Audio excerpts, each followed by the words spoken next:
Hello and welcome to Pre-Gaming with BORDZY, live from Greta Bar Yag for our season kickoff party. Pre-Gaming, of course, presented to you by Sherwood Ford, the Giant. We're live at Greta for our season kickoff party. Woo! And boys, they got a whole new atmosphere and vibe where we are right now.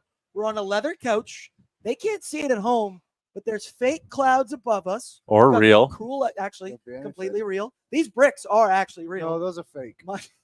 Much like the ones inside of the studio. But we are back.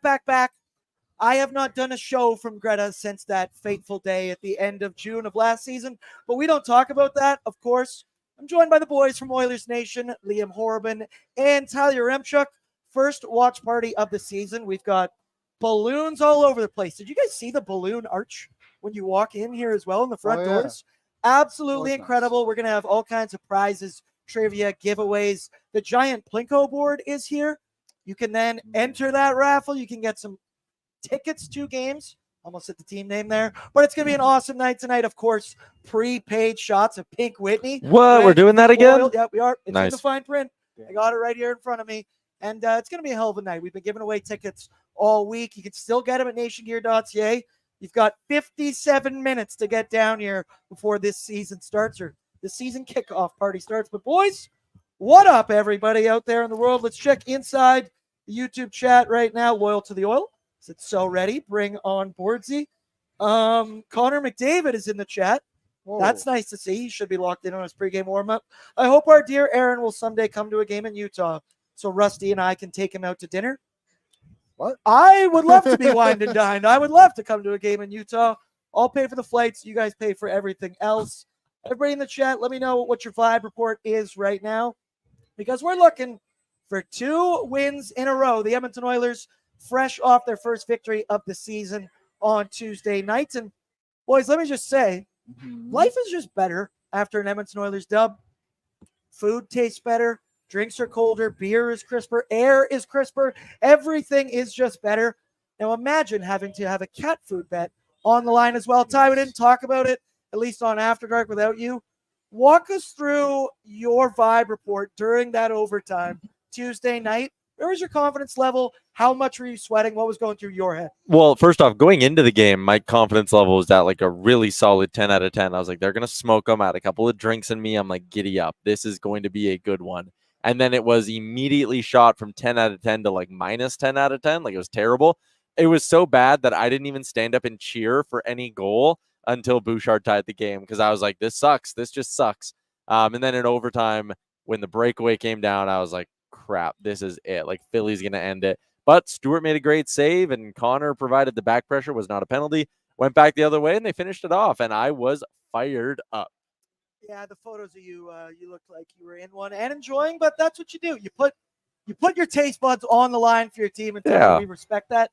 That game, though, however, I mean, it wasn't perfect, but it did kind of feel like it settled down a little bit of the panic inside of Oilers Nation right now. The goaltending wasn't perfect. It was solid. It was above 900. The defense, it held up enough, and the Oilers have been fighting their offensive struggles.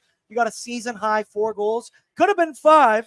We talked to our pal ESPN rules analyst Dave Jackson today, and I guess those clearly aren't goals, and we cannot debate that one because it was a little heated in the chat today, but it wasn't the prettiest win of the season, Liam, but it was classic Edmonton Oilers hockey where you're down in the third period, but you have the utmost confidence that this team with this offense is going to find a way. And it wasn't pretty, but a dub's a dub. We don't apologize for it.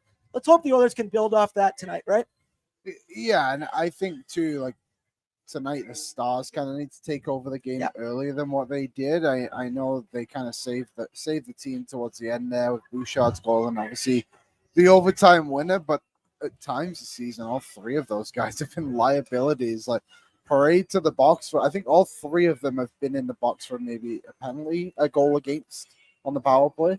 So they got to be better on that side of the puck, but we all know they're going to be able to take over in moments too. And I think just the way that second line, which is being put out there as a third line in Brown, Henrique, and Skinner, has been able to take a little bit of smoke away from that top 3. Yep, absolutely. Ty, we're expecting a big offensive output from the big dogs tonight. I know we all know, and we'll touch on it in the need-to-know information, from Wilhock Beef Jerky. But Leon Draisaitl is the mayor of Smashville. He's the mayor of Nashville. His stats are absolutely nuts when you look at them. If we're going to go nuclear again tonight, I'm expecting a big offensive output from 97 and 29.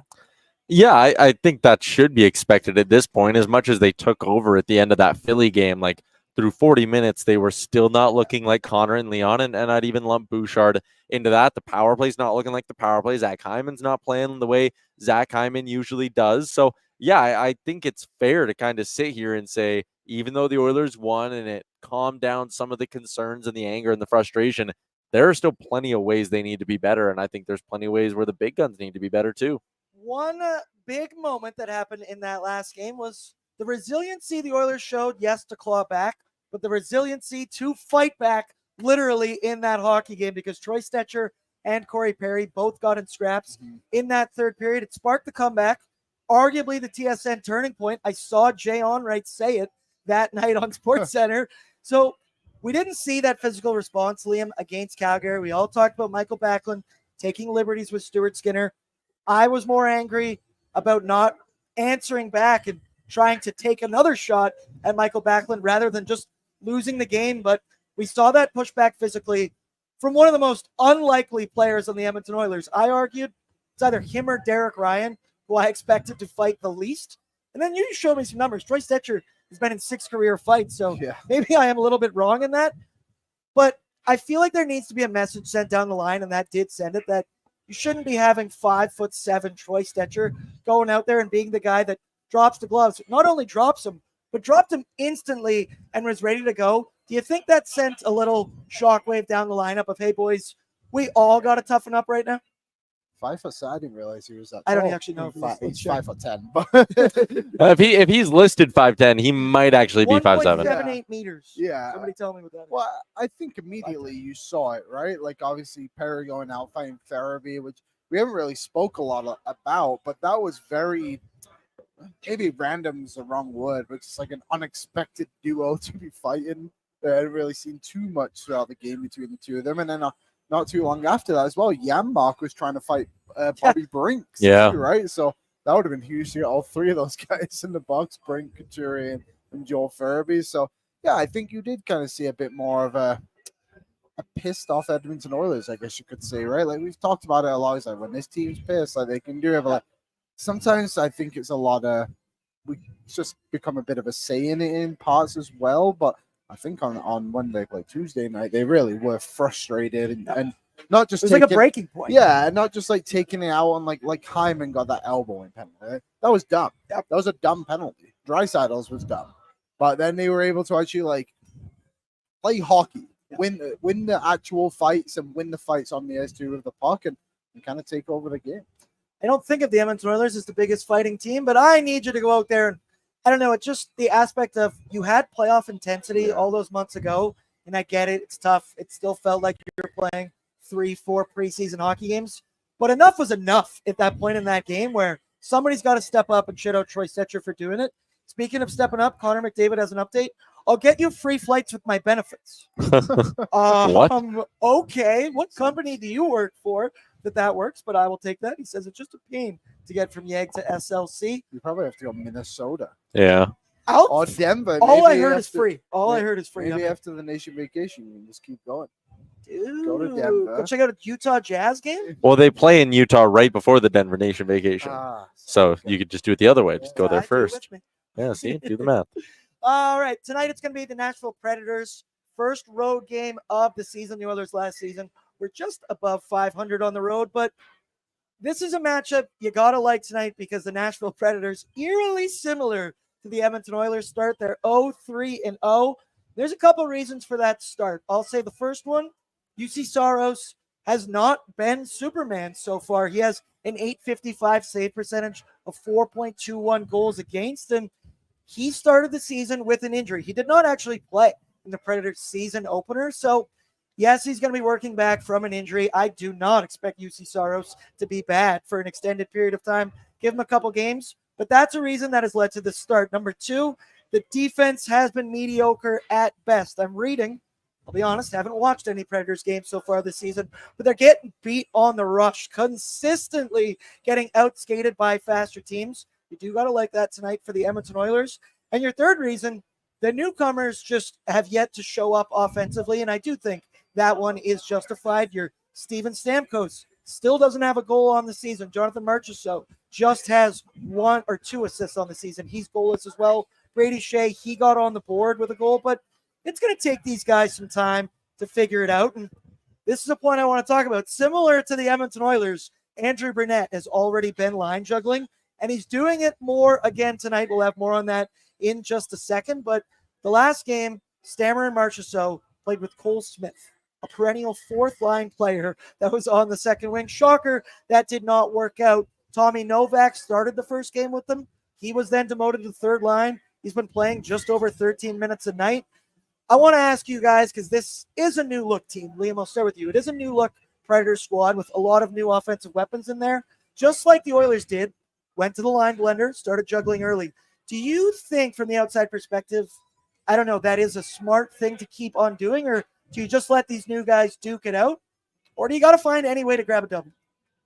I think right now they probably just want to get off the schneid, kind of like what the Oilers did, right? Going into that Philly game. Any means necessary. Yeah, whatever it takes to. And also, like you said, there's so many new guys. Like, you don't really know who plays well with who yet. Maybe they do, kind of like Cole Smith, like you said, like it didn't work. But, like, who knows? Maybe they did work at that moment and they were able to find some combinations there. But, yeah, right now, Andrew Burnett, I think, is just looking for any kind of life raft that's out there for him. Greta's going to be lit tonight because I just saw Tyler Mulick shaking a cowbell. Did you see the jersey he's wearing? A Lubomir Visnovsky 71. That's the stuff you get down here at Greta Bar-Yag. But Ty, thoughts on the Nashville Predators' early season struggles? And it's a matter of time before those talented players, Stamkos, Marchessault, find the back of the net. But what do you think of Brunette going to the line blender this early in the season that much? Yeah, I mean, look, the Oilers went to the line blender 0-3, right? They put McDavid up and they're trying something new. It makes sense. Like, it's a team that, yes, you have the preseason, but kind of like we saw, teams don't always take it all that seriously or as seriously as they should. And I just kind of sat there and I sit here and I look at all those new faces in key spots. It's not like the Oilers' new faces, which I know Skinner and Arvidsson are both top 6 guys as well, but like Stamkos, star power, Marchessault, star power. They're bringing those guys in to be the heavy lifters for the forward group. So I think expecting a bit of a learning curve should have been expected. Sorry. So the slow start is like, it's jarring to see them at 0-3, but it's a little bit more understandable to see them at 0-3. And I don't think, or this is definitely not a team I'm writing off by any stretch of the imagination. Yep, not at all. Liam, did you see what Jake says? Liam looks pissed, LMAO. I am pissed. He's got resting bee face going on as well. But it's going to be a lit night here out at Greta Bar-Yag tonight. Come on down. Come during the game. Come after the game. I'll be here all night. We're hanging out. Also, shouts out, producer Patrick Puff is behind the scenes, making sure things are running smoothly. Shout out Pat Puff. It's our first game together this year. And we got a lot more to do this season, brother. It's going to be good times. Let's get in now to our need-to-know information, courtesy of our friends from Wilhock Beef Jerky, because only the finest tasting meat products earn that Wilhock name, made from 100% pure Alberta beef. Their jerky is aged, seasoned, marinated, and smoked to savory perfection. They gladly fill orders of any size. Get their jerky, sausage, and other products, and you can get that at WilhockBeefJerky.com. Boys, I don't need to tell you that Wilhock Beef Jerky is absolutely elite. The sausage, not even the jerky, whatever they have is absolutely incredible. I buy it up every single time. I said last season, you have your banana bit, right? That's what helps you with your anxiety. Mine last season was just Wilhock Beef Jerky after Wilhock Beef Jerky after Wilhock Beef Jerky. It's fun to chew on something like that. Kind of felt like a dog out there. But let's get into our need-to-know info for the Edmonton Oilers to start it off. There have been some strong underlying numbers for these Edmonton Oilers at even strength. The Oilers have a league-leading 254 to 155 shot attempt differential when at 5-on-5. But it's been some of the special teams so far that have let them down. The Oilers' power play, 1 for 9, Liam. If I would have said that, panic bells, no. But if I would have said that to start the season, I think we all would have been a little bit surprised. But the PK has been absolutely torn apart, allowing 7 goals on 16 opportunities. Special teams hasn't been so special so far to start this season. But one guy I like him on the power play. I like him 5-on-5. I just love him tonight. Is the mayor of Smashville, Leon Draisaitl. He owns the Nashville Predators. He has 25 goals and 17 assists in 26 career games played against the Preds, 15 of which were on the power play. And his numbers, I believe it's like the first 11 games or something he played. Not great numbers since then. Has been absolutely insane. Since 2018-19, the Oilers have gone 11-2-2 in their head-to-heads against the Predators, including a 5-0-2 record in Nashville. And over those 15 games, Leon Draisaitl has 23 goals and 37 points. Liam, those numbers are absolutely batshit. Yeah, it doesn't really make a lot of sense, does it? Quite frankly, Just, that he's able to just go in there and do that. He probably has better numbers there than he does Rogers' place. I would think so. It's probably not too far off, but yeah, like Tyler Ennis was on Oilersnation Every Day today, and he was talking about just sometimes just going to these buildings and you just get that feeling. He couldn't quite put his finger on what it was about it, but there's a few variables in it. But yeah, Leon clearly feels that way about when he goes into, where do they play? Bridgestone? Bridgestone Arena, right off Broadway. There you go. Tyler Ennis said he gave all the credit to Tootsie's. You've been to Tootsie's before. Do you always perform well when you're in Nashville as well? Well, define perform. I don't exactly know who's watching the show right now. You are on the cast. There it is. Yeah, there's the good reference.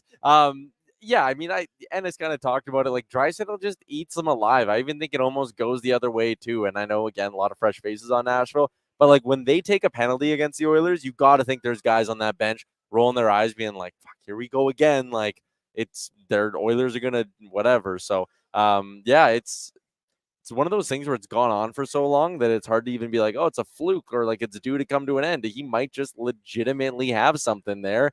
And I think it goes both ways. And there's really no reasonable explanation for it. I'm just not going to question it. And I'm going to put Bordzy's bankroll banking on Leon Draisaitl with a big performance tonight. And we got some news earlier today. Our pal Cal Pickard is going to get the start tonight. He was shelled for 5 goals on 20 shots against the Chicago Blackhawks. Don't even get me started on the deserve to win-o-meter on that game. Every time we lose on After Dark, I go to the deserve to win-o-meter because I got to hang my hat on something. I need something to be proud of. But I don't know. I was a little surprised, Liam, to see Cal get the start tonight because you have a day of rest in between the Tuesday game. You saw Stuart Skinner deliver 27 saves on 30 shots. I'm not worried about Calvin Pickard. I think he's more than capable of winning this game, to be honest. We both said he thought he'd get Dallas because he's proven he can beat Dallas last season a couple times. Thoughts on Calvin Pickard getting the start tonight? He didn't have a great game, obviously, in his first one of the season. That's not what we come to expect from Calvin Pickard. I think he won 12 games last season, had a better save percentage than one Stuart Skinner. And Nobby's confident in him, too. He had a quote here directly. Obviously, the first game wasn't his best, but we know that he's always responded and had an outstanding season last year. We want him to just come and play his game because we have a lot of confidence in him. He's a good goalie. So expectations for Calvin Pickard this night, Liam? Yeah, I think he'll bounce back. The problem is there was some uncharacteristic things that happened in that Chicago game. Like that Seth Jones goal was brutal. Awful, yeah. So bad. Like, first you kind of thought it went off the post and maybe it bounced off him. It certainly did not. But went right through. I do have a full belief in what Pickett's capable of doing. Like, we never really did see him have back-to-back bad games at all last season, right? Very few games were actually bad. The only one I can actually think of that was like, boy, that was terrible, was when the Oilers lost to Minnesota and they outshot them like 30-15 or something like that. So I fully believe in Pickett, but I also think he's 0-4 against the Nashville Predators in his career. About to be 1-4, guys. brother. Here we go. Bob Stoffer's in the chat. He said they want the tandem to get going. I know it's another thing too. Like when you can't just let that game linger on Pickett. I guess like you kind of got to get him in. Ty, thoughts on Picks getting the start tonight? I mean, so we're through 4 games. Skinner has started 3. Pickard has started 1. One of them, Skinner was yanked in, so Pickard's appeared in 2 of the 4 games. I didn't really see a need to go with Pickard here tonight just because I don't love the idea of, hey, what if you start to play well? Maybe Pickard doesn't have a good game. Now you're 1-4. That record doesn't feel good. I would have gone right back to Stu because you talked about getting Pickard right. I understand that.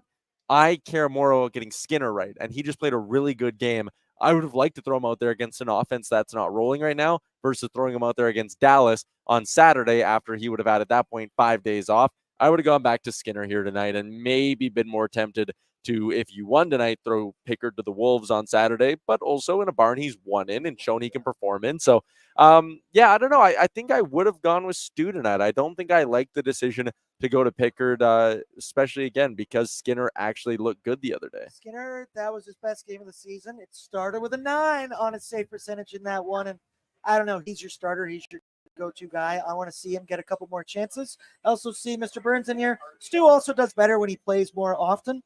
Yeah, I understand the logic, though, of trying to get both your guys going. And either way, it's hashtag in Nobby we trust. You know that. We do not doubt what Chris Knob was putting out there for the Oilers. The knob. The Knob. Gobbler. No.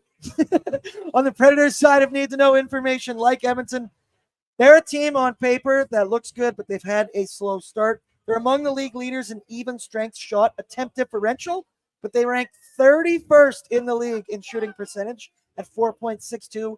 Those numbers will not stay. They cannot stay that low all season. Expect them to get going. But a brutal part is they rank 32nd, dead last in save percentage at .813. Their power play only has 1 goal on 11 opportunities. The one area of their game that has been rolling so far is the penalty kill. They're tied for 7th in the league right now at 87%. I mentioned Stamkos doesn't have a point yet. Marchessault doesn't have a goal. Brady Shea did tuck. He's also on my fantasy team. Philip Forsberg leads the team in points right now. He's got a goal and 2 assists, but offense has been an issue. We'll see if that will change tonight. And one change that they're making tonight, I did see, we'll get into this when we get into their lineup report. Tommy Novechkin is expected to play with one Steven Stamkos. I mentioned he's got 2 goals on the season. I don't know if it's just us three because we spend so much time together. I love Tommy Novak. I think both of you do. I don't know. What do you think?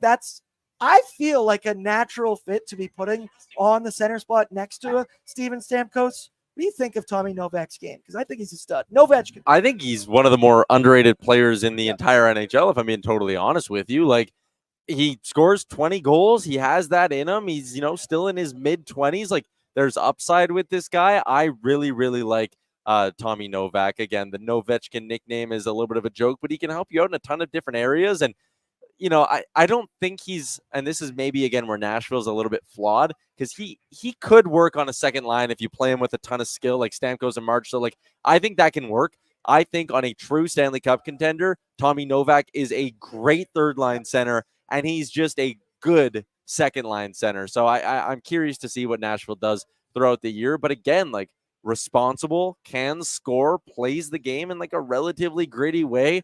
There's a chance this clicks, and Nashville has a line that really works. And if I was a Preds fan, I'd honestly be pretty irritated that they broke it up as quickly as they did. I said Tommy Novak's averaging just over it's 13 minutes and 4 seconds of time on ice a night, and he already has 2 goals. Yeah. Andrew Burnett, if you're going to tinker with anything, I'd be tinkering with that guy, getting a little more ice time, a little more opportunities as well.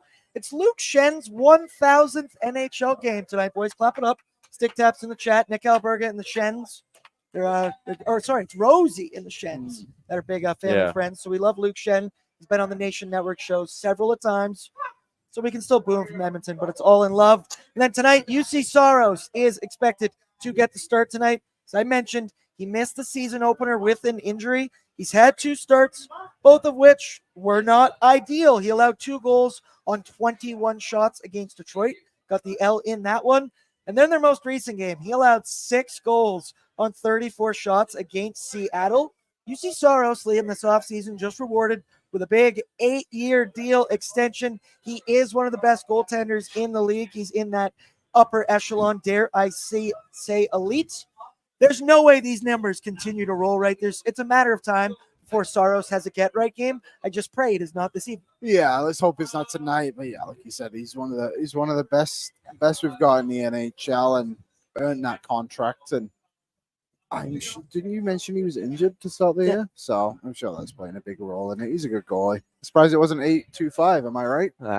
The thing for me, like, when you look at Nashville, and even if you were to compare them to like Colorado, like if you were playing Colorado tonight, I would be so confident in them, because I'm sitting there looking at Colorado going, Georgiev stinks. And Georgiev has stunk for a while. Yeah. Colorado's big guns have 22 points between McKinnon, Rantanen, and Makar. They have 22 points. The rest of their roster has 16.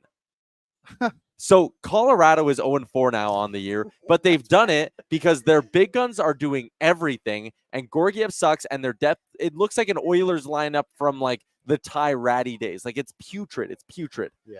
Nashville, I look at and go, Saros has been bad. He is going to have a run of 5 to 8 unbelievable games that bring his numbers up. Stamkos is going to score eventually. Marchessault is going to score eventually. Forsberg, Yossi, they're going to get going at some point. Again, Nashville is a little bit like Edmonton, where like the similarities are crazy. It is. It's insane. And like we all knew and we all sat there going, Edmonton will bounce back from this eventually. So the worry with Nashville is on home ice, they're due for maybe a bounce back. They're due for maybe their best game of the season. Whereas if there was another struggling team, I even put Vancouver into this conversation. Like I wouldn't be scared of playing the Vancouver Canucks right now. I wouldn't be scared of playing Colorado. I'm a tinge nervous of playing the Nashville Predators tonight. It's just eerily similar to the Edmonton Oilers 0-3-0 start. You can't keep good guys down for that long. You don't want the get-right game to be tonight. And that's why I think the start tonight is also going to be very, very important for the Edmonton Oilers' first road game of the season. I also want to ask you this one. So there's a lot of discussion on pre and post over the first 3 games when things weren't going so great. And there was the idea presented that maybe you just need to go on a roadie, get the boys together, get away from home, stay in the hotel, get some team dinners, maybe have a couple suds, play guilty the next day. Do you think there's a level that we could see from the Oilers? A little bit of a road trip going on right here. Find your identity and find your game time. Well, it's kind of like us going for our first night at Greta, you know? Yeah. You know, maybe morale's a little low. We're all not on the same page early in the season. You have a night at Greta. Everyone's going to put back a handful of beers. And tomorrow we're going to have great stories and great vibes at the office. But there is something to be said about the first road trip of the season. Like just getting away from the general distractions of being at home. I think there's something to that. So hopefully this road trip brings out the best in the Oilers. Remember, we talked with all the guys at the Cup final. Yeah. And it was the road trip out in Washington. It was American Thanksgiving. They went and had a couple of dinners, and they kind of all got on the same page and said, we need to change the way we play. And it turned their season around. And things aren't as dire as they were at the end of November last year, granted. But still, I think there is something. When you're struggling, get out on the road, get away from all the distractions of worrying about whatever appearances you make around town. And even as like dumb as this might sound, like being around your family and stuff, like you have obligations when you're at home. Go out on the road, no distractions, focus on playing hockey the right way, and I think that's a big reason to be confident. McDavid's a married man now. Gotta resent your wife. You gotta get a straight. I think that comes with it. I see Nathan Keating's in. He said, I totally agree, Bordsy. Everything is way more structured on the road, more communication. Road trip, good. Nashville, even better. I like the Edmonton Oilers' chances tonight. Also, hello, Bagnell. Hi, buddy. Bagnell's going to be here tonight. The whole squad is going to be down here at Greta Bar-Yeg. Let's get in now to my Sherwood Ford Giant storyline this evening, and it's brought to you by Sherwood Ford the Giant, because upcoming, the annual Sherwood Ford Food Drive is coming up fast from October 23rd to November 6th in support of the Strathcona Food Bank. Donations will be collected at Sherwood Ford and at Sherwood Power Sports Marine. This food drive, Liam, it wouldn't be possible without the students at Lakeland Ridge Community School. Food donations are also being collected at the school by the students and will be given to families in need around Strathcona County through the food bank. Please help this cause and donate store-bought, unopened, non-perishable items. We're getting to the holiday season here. We just had Thanksgiving. It's time to give back, help those less fortunate and in need. And Liam, you used to be at Lakeland Ridge. What is their team? The Wolves. Shout out to the Wolves. Not a Holy Spirit guy, huh? What was the name or sound you just made? Like You said woof, didn't you? Did I say wolf? You went like this. That's more of like a cat thing. Cat food, brother. But mine. And wolves howl. Oh, well, they can do whatever. They growl. I don't know. Wolves growl? When did you become such a wolf expert? Saw a TikTok on him the other day. Well, I'm a former wolf and cougar. You know what I mean? I'm a falcon Sherwood and a Heights. firebird. What did you used to be? The junior high in St. Albert was Falcons. Sick. And Let's go. Falcon up. And the high school was Skyhawks. Oh, that is awful. Brutal. We were the Sabres. Sail Sursum. But my Sherwood Ford Giant storyline this evening for me, solid segue. Find your identity. Now that we've moving along here, we got the juices rolling. You saw 4 goals, possibly 5, go past the goaltender in the last game. I think the Oil might have found something on your third line with Jeff Skinner, Adam Henrique, and Connor Brown. I don't know if the Oilers will continue to go nuclear or for how long, but those three know their identity together. But the line that needs to find it is Ryan Nugent-Hopkins, Vasily Podkolzin, and Victor Arvidsson. Boys, if I would have told you that Nuge, Podzilla, and Arvy didn't play in the last game, you might have believed me for a chance because they were borderline invisible. I did say, and I hated to say it, Ryan Nugent-Hopkins was my cold performer in the last game. I'd like to see them just find some chemistry, work your possession game a little bit more, find a cycle, and go to the dirty areas. That's where Podkolzin so far has really impressed me, his ability to crunch bodies on the forecheck, turn over loose pucks, and then jam away at the front of the net. You can interfere with the goalie as well. We have learned. Yes, Doc? I just have something that popped into my head right now. Hit me. And I just want to say it. If there's anyone, it's 5:33. So there is still time to get here for puck drop from any spot in the city. If you buy a ticket, and I want to see proof that you bought it after 5:30 tonight. Yeah. But if you come to Greta tonight, the first person to show me that they bought a ticket after 5:30, I will buy your first round of drinks. Oh, I'm gonna buy one. I'm gonna buy one. You're just gonna buy a ticket to get the free drink, Yeah, or are you gonna throw some money on this too? Maybe you Ty, could do the second person. I'll match. Okay, Aaron will get the second person. I'll get the first person. If you come down to Greta, do something spontaneous for once in your life. Come on out. It's Thursday. Start the weekend early. Ty, what is your line about being hungover? If you're gonna get hungover, might as well get paid for it. Be hungover on a Friday. Don't waste your weekends being hungover. It's such a smart point. Just let it ride. Tomorrow I got a Halloween party. You guys dressing up for Halloween? Yeah. Also, is it too early to have a Halloween party? Yes. Yes, I think so. It's The ridiculous. weekend before is like mildly justifiable, or like if it falls in the middle of the week, you can do either weekend. But like, yeah, doing a Halloween party on the 17th is crazy. It's a Thursday this year. It's a Thursday. Halloween The is on Edmonton Oilers Thursday. play on it. Someone said Yeah. full round. Someone said full round. What if it's a party of 12? I might buy you guys your first round, I'm sure we can pull strings. but I would need it If you bring expensed. 12 people, that would be impressive. Yeah, you'll get 3 beers at least. You'll get 3 beers from the boys right here. Pat, you in? You'll match? Why not? Yeah, there we go. The boys are Perfect. back. There's no way 4 parties come, so I'll take the 4th. No, you're on number 2. No, Aaron said 2. It's in order of seniority. Shit. No. Okay, Aaron can do 2. You can do 2. Yeah, there you go. All right, let's take a peek now at the Edmonton Oilers projected lineup this evening. Pat, if you could be so kind as to throw it on the screen for everybody. Top line, as we mentioned, Leon Draisaitl, Connor McDavid, and Zachary Martin Hyman. You look at your second line as well. Look at that photo of us right there on Twitter, boys. We're looking good. We're looking very relaxed on the couch right now. It's a very relaxed vibe. Second line, in quotations, Vasily Podkolzin, Ryan Nugent-Hopkins, and Victor Arvidsson. Revenge game. Revenge game, baby, with a capital R.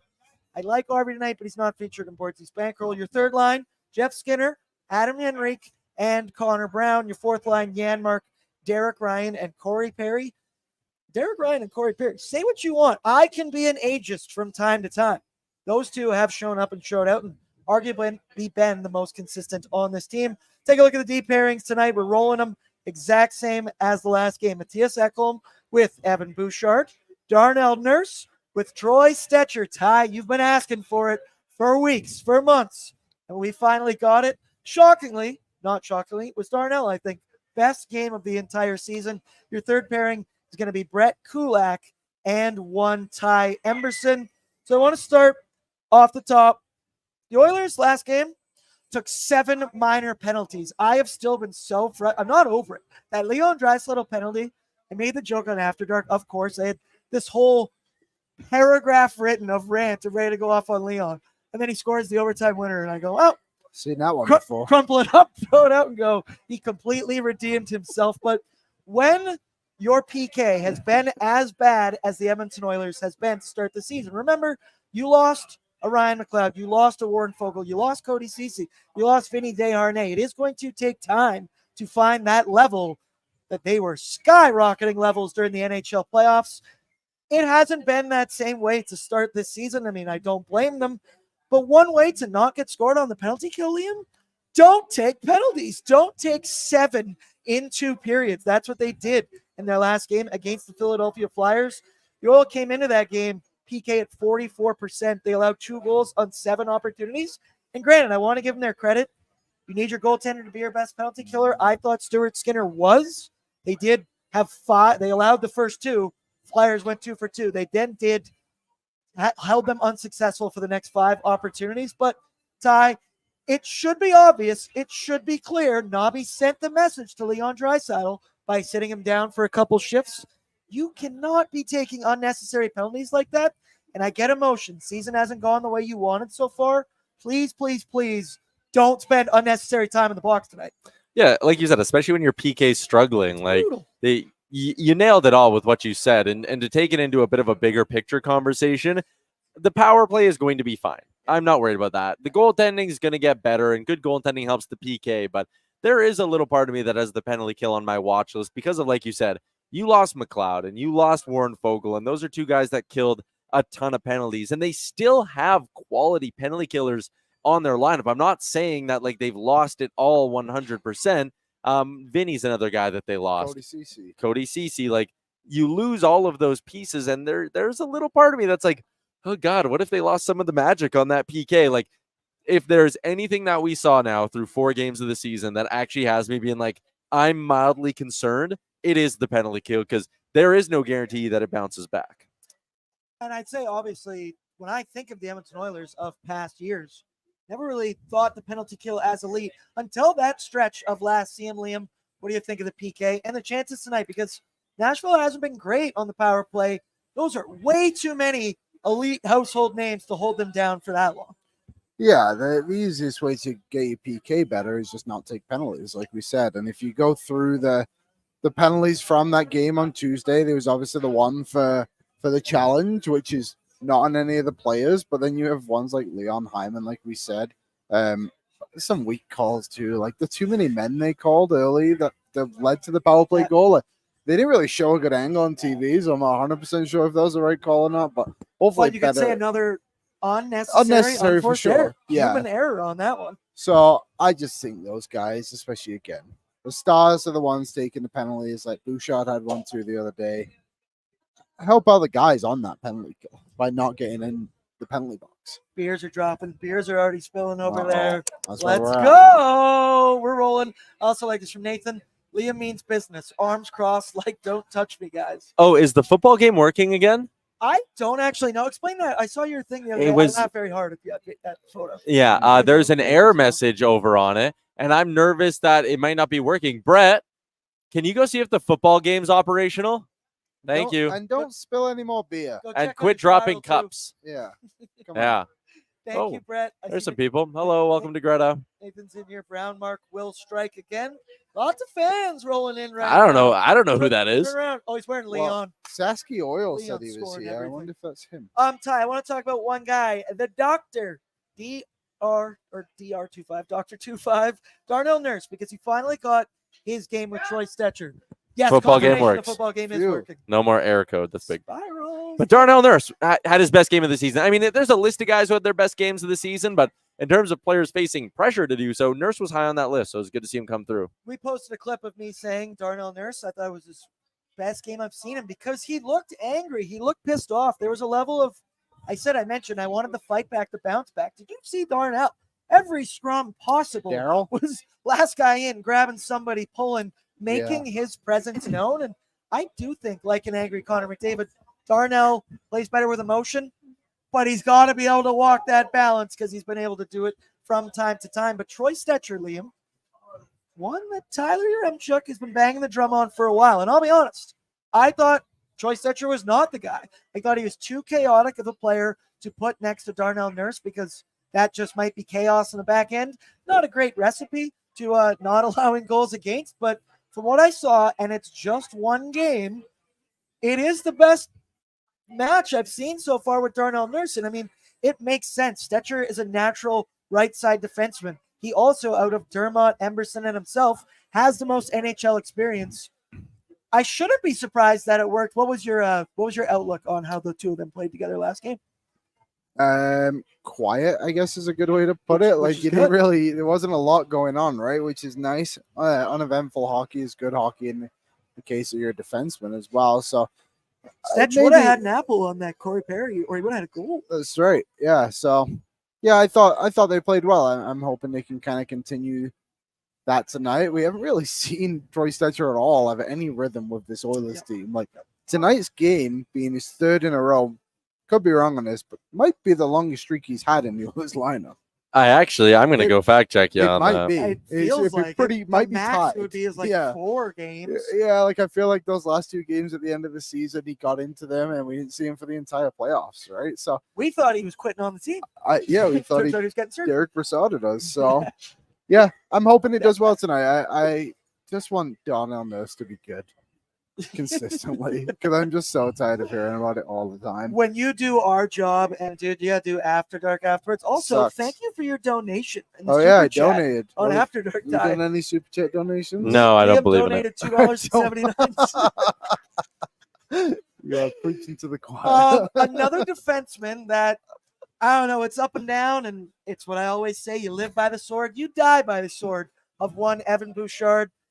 He's been struggling specifically defensively, and Liam, you could trace it back to the first minute of the first game when Mark Scheifele had an uncontested breakaway on Stuart Skinner, and Bush said, fuck it, Stu's got me. I don't need to back check like that. There has been too many moments, I'd say, so far this year where I have seen Evan Bouchard just not being aggressive, not being hungry, shying away from physical contact. And while you might say, Bordsy, that is nothing new, during the NHL playoffs, Evan Bouchard was by far our best defenseman, not only because of what he does offensively. We know he can put the back of the net. He can make plays. He was a point-per-game player last season, 82 games and 81 points. But in the playoffs, he was physical. He was getting in battles. He was getting in scrums after the whistle. There was one play in the last game. I can't remember who it was, but they were on the right side of Stuart Skinner. He's standing there in the kind of no man's land, and he'll let him just walk it right in front, start banging away on Stuart Skinner's pads. So frustrated, had a whole soliloquy ready to go on After Dark. And then what does Bouchard do? He gets the game-tying goal. Of course, it's the up-and-down roller coaster that is Evan Bouchard. Liam, do you think what we saw, I'm going to say defensively, like that hunger, that aggression from Evan Bouchard, we obviously know what's in him. Do you expect to see that in the regular season, or do you think he's keeping that for when he needs to for the final 20-plus games of the season?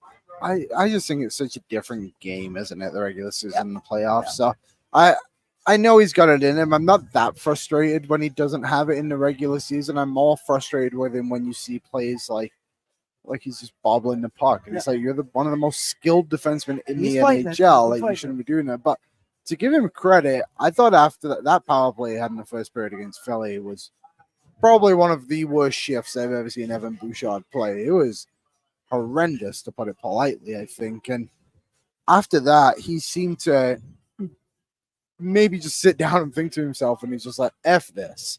Like, I'm tired of the way I'm playing right now with the puck. And then he was absolutely beaming him on the power play. Obviously, got the puck in the back of the net, ended up being disallowed. Got one later on in the game, too. So I'm hoping we see that a bit more tonight from him because, again, like physicality for Bouchard is what it is. I don't expect a lot of that from him, but if he can be pissed off with the puck and hammer it like he can and hopefully avoid Zach Hyman this time, it should be good. Averaging 7 shots blocked a game. Yeah, that's crazy. Which is insane, up from 2.2 last year in the regular season. He's got to get pucks through. Also confirmed, first time in his Oilers career, Troy Stetcher will play in a 3rd straight game without being healthy scratched. What a stat. What a run, baby. Let's go. All it takes was dropping the gloves. And here we go. Kyle's in the chat. Big shouts to you. Super chat. 279, boys. We're up. I like this. Let's all do this to Liam. Let's just touch Why? I don't know. He said McDavid gets his first of the year tonight. One question before we move along. When does Zach Hyman score his first goal of the year? He had 54 last season. So February 6th. Here's a fun fact, which I think is right, because Jason Greger said it on his show, and I believe everything that man says. Zach Hyman has not had a shot on the power play. So he has 5 on the season. Yeah, 5 shots. He hasn't shot on the power play, so that's probably something that needs to get going. Good point by Nathan. How is Hyman's nuts? I hope everything is where it should be. That was brutal. I was scared for a minute there. I was like, oh my, just because he got up and ran so quickly down the tunnel. I was like, I know. Did he notice something that happened down there? Look, we've all been in that situation. Oh, yeah. Maybe Real. not quite with the Evan Bouchard bomb. To Real the nard crackers. smacker, you call him. You can call it, yeah. The Nard dogs were not ideal that night. But you know, you've all been kicked in the game, Oh, yeah. goalies or Oh, yeah. something like that. And you kind of try and put yourself in a position where it's like, okay, maybe this will feel good. And when he was going off the ice, he was just like dangling his arms, and I was like, I know what that man is doing right now. Tie 3, 2, 1. Zach Hyman last year only had one 4-game stretch right? where he went without a goal. Did not go at any point 5 games without scoring. So let's hope we see it tonight. Let's move now to the starting goaltender report brought to you by Sherwood Power Sports and Marine. Hit the trails this winter and the waves next summer. As fellow hockey fans, the team at Sherwood Power Sports Marine are helping Oilers Nation fans gear up. They're home of an ATV for just $50 bi-weekly, or cruise the open water next summer for as low as $105 bi-weekly. Sherwood Power Sports Marine, or hockey fans helping hockey fans get ready for their next adventure with motorcycles, quads, e-bikes, and boats. You know them, you love them.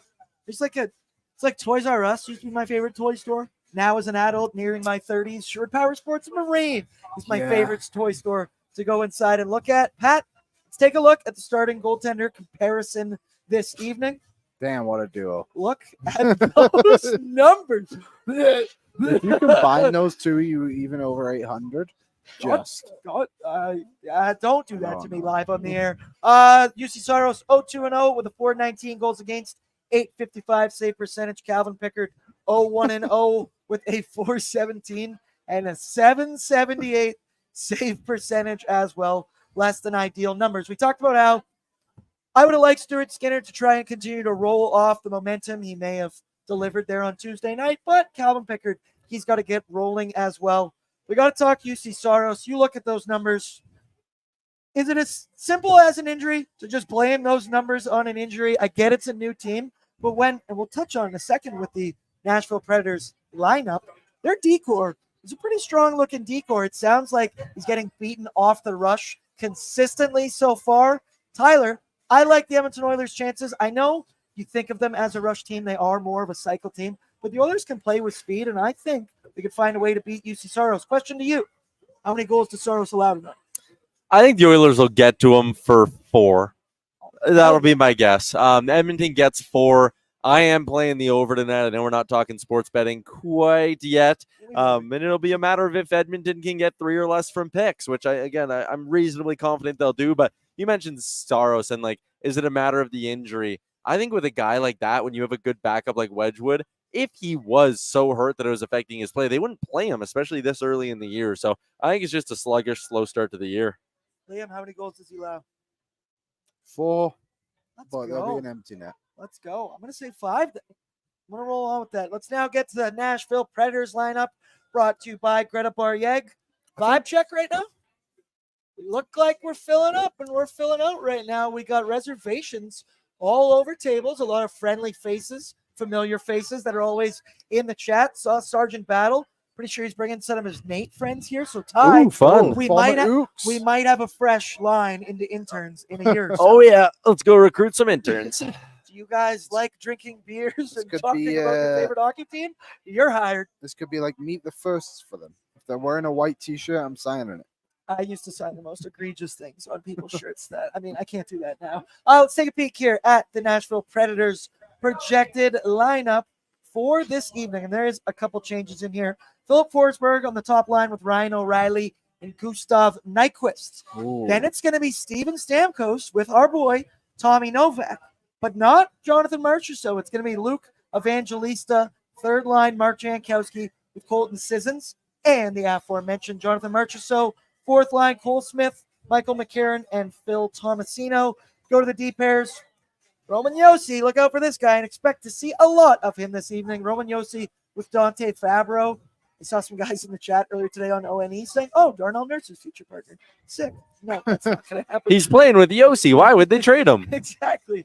Brady Shea with Luke Shen, Mr. 1000 tonight, and Jeremy Lazon with Alex Carrier. So the Nashville Predators, we mentioned it, their offense is getting ready to roll. It will happen, but their top 2 lines, granted, they're switching it up tonight, have yet to score 5v5 without a power play. They've been outscored, those top 2 lines, 11-3 on 5v5. Damn. Most notably, as I mentioned, off the rush, a lot of them. They enter tonight with the worst 5x5 goal forward percentage at 21.33. The Edmonton Oilers, they're 29th, sitting at 33.33. So somebody's got to score some goals tonight. Liam, when you look at this, Ty, I'll just hand it over to you. You look at that lineup. Who's your player to watch tonight? Who's the guy that, I don't know, puts a little bit of fear of God into you? Liam, I'll start with you. It's Tommy Novak, and will always be Tommy Novak. Yeah, I guess Stamkos, he scored obviously. some big goals against the Oilers last year, too. Yeah, I'm just gonna go with Stamkos. Eventually, you're gonna wake up the beast, right?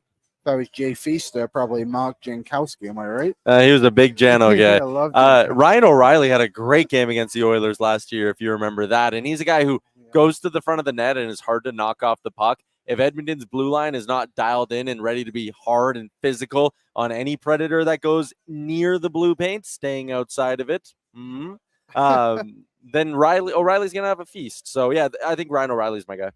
Ty, so you saw it because you're in the chat. Troy, ticket order confirmed.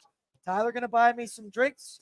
Got to be the first one. Whoever's the first one to show me they bought a ticket for this event after 5:30 today, I will buy you a beer. Troy, if you're not the first one to show me, you can show me. I said I'd match. We're team guys over here. We're team Oilers Nation every day. Thanks for also doing the show today with me, boys. You're welcome. Let's have a couple beers. You're also both going to be joining me for Oilers Nation After Dark tonight.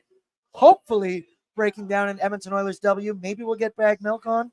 Last year, the first kickoff party we did of the season, I had Bag Milk join. I'm pretty sure it was you and me on After Dark. Oh, yeah, I wanted to start midway through the third. Tyler wouldn't let me. Yeah, and Bag Milk, he was a little sauced up in that one, so we'll see what happens. It's not as crazy as an 8-1 loss, so hopefully it won't be that bad. Let's move now to Bordzy's Bankroll. Let's talk some bets, boys. It's brought to you by Bet365, proud partner of Pre-Gaming with Bordsy. Open an account with Bet365 today and bet on a huge range of markets, whatever the sport, whatever the moment.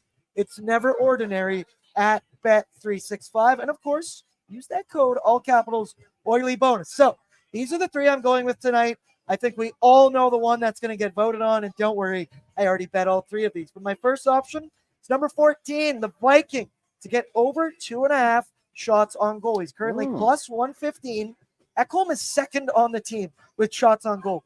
He has 13 through 4 games played. The only one with more is Jeff Skinner, who currently has 15 shots on goal, plus money next to X. I like that. Remember how Jeff Skinner scored his first goal of the season? X just blasting one on net, throwing pucks on net, and I expect to see more of that tonight. Your second option, it is one Skin Dog, the forward that is, number 53, to get 1+ point. Skinner has points in 3 straight games. He's leading the team with those 15 shots I mentioned, and I just saw enough from Skinner in that last game that I'm like, man, let's see Rico and Brownie roll out there. And lest we forget, had that Derek Ryan goal counted because Arvidsson wasn't taking a nap on the blue line over there, Skinner would have 1 more point because that was a beautiful pass. 2 more. Yeah, I guess. Yeah, he was on the also on the Victor Arvidsson goal. Yeah, you're right. Did you say that? That on the Derek Ryan goal. Oh, he assisted on Victor Arvidsson's goal that was disallowed too. Oh shit! Yeah, against, you are right. So he'd be leading this team in points. Chicago. Yeah. So hey, plus 140. I think that is a good bet to look at right there. And then of course, the third and final one. Everybody in this chat should be smashing this one. Dry 2+ points and Ty. It's at plus 215. Does Bet365 not know the numbers on that graphic that we started the show with? This is nuts to me. Everybody, Jay today used the L word. I'm not going to use that word of what you use. Bet responsibly, but bet. Throw down, baby. When you look at these 3 bets, I think we're all going to say we like Leon Draisaitl, right? Yeah. I mean, yeah. That Skinner one is nice, too. Don't worry, I bet all 3. Because, like, you almost know at some point as well, if, like, there's a down, they need a goal, and maybe they throw out Skinner with McDavid or something. Who knows, right? So, yeah, I like that. Connor McDavid's in the chat, and he said Skin Dog and Skin Daddy. So, Skin Dog's Jeff, Skin Daddy is Stu. I don't know. Well, I said Stu. That actually. Anything else you guys like tonight on the Bet365 market? What were your picks on Oilers Nation Everyday Game Day Betting Show? I did. Dry. Yeah, I was Dry 2. I did a same gamer. Dry 2, McDavid 2, and the over 6.5. I like Skinner shot prop. He's hit it in his last 2 games, 9 shots total. It's paying out even money as well. So I think that's a pretty good spot. And if you want to just get wild with one, again, the idea of Connor and Leon putting on a show tonight and the power play waking up, 3 points for Connor, 3 points for Leon, and an Oilers win is like plus 12,000. And if it's gonna happen, like I don't know. You had a good point earlier today, too, Ty. If Dry gets 2 points, probably means Connor's getting 2 points. Totally. Connor, maybe you should throw those in together. Obviously, do it responsibly. The line I always say: only bet what you're willing to lose. We don't unit shame on this couch. No I don't care way. what units you put down. A win's a win. I will appreciate any win. So let me know what you guys like tonight, and that will slowly do it for us. Because Ty, me and you have a party to host, and the bosses. The head office of Greta is in town, Liam. I said, They told me when I walked in, they were like, hey, yeah, we're all here to see you and see what you guys do in Edmonton to have such good parties. I told Ty, you normally don't tell the player that the scout is in the building until after the game. So we're going to be on our best behavior tonight. We've got a giant Plinko board. I saw that. I was can playing it win in the office. Some tickets to an Edmonton Oilers game. I forget when the game is. We got merch packages. I went to Sports Closet yesterday. Picked up a fresh new Edmonton Oilers jersey that we will be giving away this evening. Greta gift cards, all kinds of gift cards. Get on down here. We need to celebrate together. I haven't seen your guys' faces since Game 7 of the Stanley Cup Finals. It was hard to see your faces because I still had tears in my eyes. I couldn't really enjoy the moment. But we love you all. We love Greta. We love our sponsors. And one that I didn't mention, they're not here tonight, unfortunately. But if you're watching at home, you want to get a cold sud in you. Big shouts out to Odd Company Brewing, because Oilers Nation and Odd Company, we are back, baby. We're making Nation Beer Everyday Lager. It is here, and it is spectacular. Just look at that can. Oh, wait, Pat, did you bring it in? We did not yet. Hold on. Right, there it is. I'm getting the can. Let me do it. Oh, we got it. Bang, Beauty. baby, producing and hosting. Look at that that photo. Nation Beer Everyday Lager for game day and every day. We love Odd Company. Take my word for it. This show is called Pre-Gaming. These things go down dangerously smooth. They are chef's kiss. We love them. And that'll do it for us today on Pre-Game with Bordsy. As I mentioned, right here, right on the Oilersnation YouTube, right after the game. Hopefully breaking down an Oilers victory. Shouts out to our sponsors, Sherwood Ford the Giant, Sherwood Power Sports Marine, Greta Bar Yeg, for this lovely couch that we are on as well. Let me know if you like the new setup. This is way comfier. How much better is this than the other couch in the studio? Oh, yeah, million. Yeah, there's the answer. And of course, terrible, Bet365, we love you. I love each and every one of you in the chat. Throw a courtesy like on your way out. Good luck on the Bet365 Battlegrounds this evening. We'll catch you right here, right after the game. Good luck, everybody.